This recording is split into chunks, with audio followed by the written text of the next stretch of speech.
বন্ধুরা, চট জলদি নিয়ে একটা রেসিপি নিয়ে চলে এসেছি। এটার মধ্যে আছে টক দই, সুজি, একটুখানি পেঁয়াজ, কাঁচা লঙ্কা, একটু নুন, মিষ্টি আর গ্রেট করা গাজর। ঠিক আছে বন্ধুরা, আর এইটা ভালো করে আমি পাতলা করে গুলে নিয়েছি। এবার আমি একটা ফ্রাই প্যানে তেল দিয়ে এটাকে ভাজবো বন্ধুরা।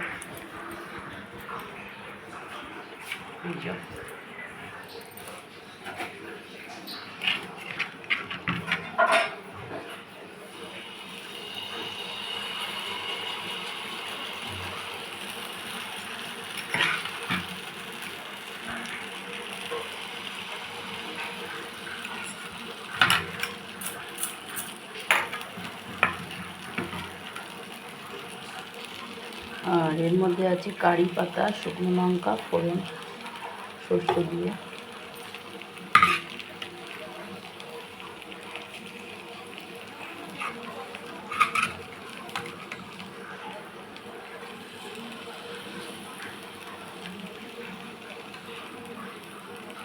এই যে বন্ধুরা, উল্টে দিয়েছি। এই দেখুন, জিনিসটা দেখতে কত ভালো হয়েছে, আর গন্ধটাও খুব সুন্দর উঠেছে বন্ধুরা।